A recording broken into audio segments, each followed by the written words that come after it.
Aboriginal and Torres Strait Islander viewers are advised that the following video may contain images and voices of people who have passed away.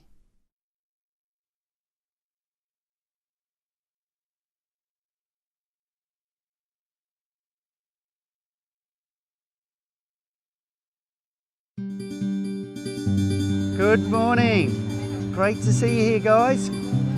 Good morning, Shireen. How are you? Have a good day. When I get up in the morning, I come to school, drop my two children off, my granddaughter. The first person I meet and greet in the morning is Mark.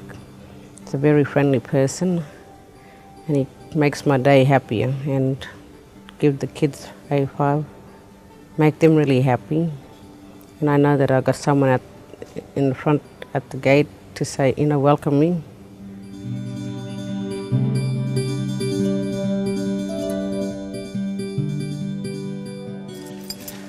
I'd say that can come out, Uncle Cole. Oh, It's a bit of an obnoxious little weedy weed. Yeah. Beautiful. You've done a great job in here. With Aboriginal kids and Islanders, I think they look up to the elders and lift their spirit up, make them feel welcome that, they got someone there to talk to. If not, make them realise that they can move on with whatever they want in life. I think there are a lot of reasons why that Aboriginal and Torres Strait Islander, the parents aren't engaging at the moment. And I think first and foremost we just have to look at our commitments that we do have as parents. Certainly underpinning that is when you have a look at the transgenerational effects from stolen generation, is we only have to look 2 to 3 generations back, and sometimes the grandparents of the kids at this school now that wasn't engaged in school, that school actually may have not been an option for them, or if they were engaged at school, it could have been a very negative experience. And most of the time, if they were in stolen generation out from these communities, their family wasn't involved in school. There was a disconnectedness to that. So they weren't involved in they didn't have their parents getting them up ready for school, getting their breakfast, ensuring they've got breakfast, getting their lunches ready. They didn't see their parents connect and have that relationship with their teacher. So again, it's about how can we acknowledge that disconnectedness that primarily the Aboriginal community has had from education as a family unit, and how can we move that forward in today to ensure that we have family units and family communities supporting our pickaninnies through school. You don't have their trust, you don't get them in here. They will not come. And look, I have been shunned many times actually, and it never deterred me from trying. So when they introduced these community liaison officers in school, especially in our school, it was like God sent. So I work very closely with community liaison officers. When they go for home visits, I go with them. At one point I used to go home visit myself. Nobody comes out. They think that I'm doing some kind of survey or I'm selling some product. But then when I go with the community liaison officers, they build the relationship and I extend my hand and say, I'm the school counsellor. Aboriginal liaison officers are crucial in creating a strong partnership between the family and the school. They are the go-to person. They're usually the first person that you contact for both the family and the school. So they are the go-between, and they're a good place to gain knowledge, but also to give knowledge to families and the school in matters concerning the child. They're in a unique position to foster good relationships between parents and child, so parents feel comfortable in discussing their child's matters with the school, and also the school feels like they've got someone to go to when they want to address a family.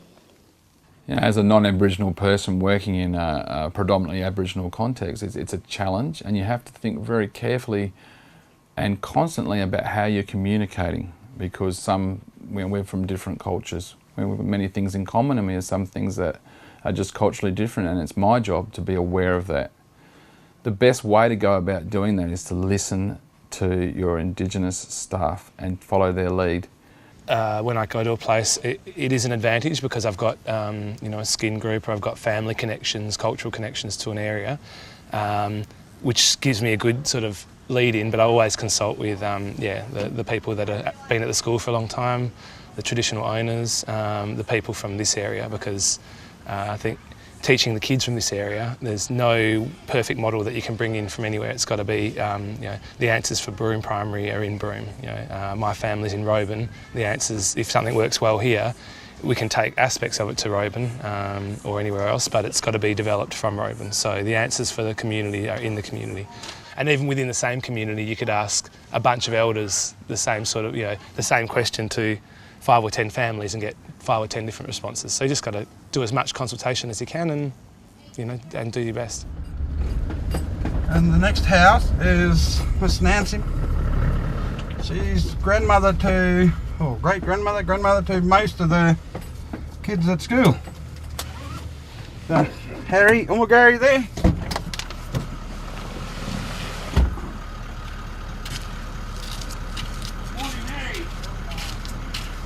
It's important for schools to acknowledge the difference in kinship structures in Aboriginal families, and that sometimes in some families that might take precedence over going to schools. If schools can acknowledge that some family business, sometimes sorry business, will take precedence over school, they can modify the way that they approach the families to ensure that there's continued engagement and there's a strong partnership between the family and the school. During liaison visits that we have every week, if we don't have any referrals, maybe we could just touch base with parents, remind them that there is a big, or that there is Harmony Week. Maybe we could deliver like those Indigenous. So we'll make a couple more. To get parents to come in and do other stuff has been actually quite hard, and that's when we looked at Kids Matter as a way of maybe getting a team and maybe feeling like they could have some power in helping us, looking at our well-being. And so last year we started that with some parents, and it started to grow a bit.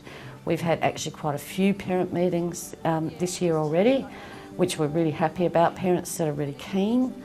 We've got some big beautiful planter pots that we're painting. They're going to come and do some painting with us and do some planting of flowers around our bird baths.